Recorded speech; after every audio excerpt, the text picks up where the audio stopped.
testimony, according to claims, that he had that. They continued to have lawyers talk to the feds. This is basically SDNY in 2016, trying to get Brunel to cooperate. Prosecutors' notes from February 2016 reveal that victims' lawyers were briefing the prosecutors. So that's an interplay where they have civil suits against these individuals, but they're also talking to the feds about the criminal aspect of the same conduct.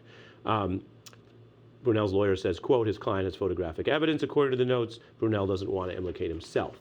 That's from the government notes newly revealed.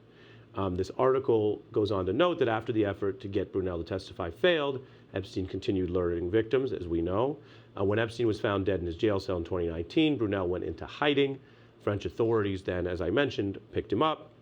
They intercepted him at a Paris airport when he was trying to go to Senegal. He was taken into custody and, as mentioned, was found hanged in his cell. That's a lot of detail, and that's just one piece of this, but it goes to the active criminal piece, which is different from the people who associated with Epstein and got in trouble for reputational reasons or showed bad judgment or were with him in New York or at public events. And we've had a whole bunch of stories and coverage of that. This is where you look at the question of why the DOJ at the time had these leads, and then when it didn't work out, which can happen, the person didn't cooperate, why didn't they pursue him? The very fact that he was worried about being charged, talked about needing immunity, and engaged a lawyer for that adds to the evidence that you're on track against the right guy. I'm just telling you legally, that's not like somebody says, hey, I don't know anything, my lawyer can organize a meeting, but we know nothing. It's the opposite. This is like what you see in mob movies or someone dropping a dime or flipping on someone. And yet after all that, the DOJ seems to drop the case. Much of this period is in the Trump first term.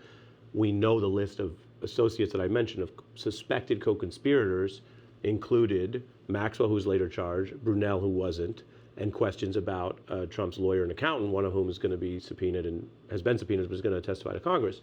But it really doesn't look like, other than Maxwell, they pursued these other individuals. Now, there were somewhat credible people involved, and you can say, well, maybe they just couldn't get the goods. These leads went dark.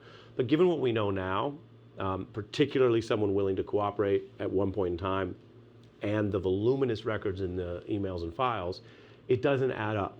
It simply doesn't add up that they didn't pursue these people. And you say, well, that's in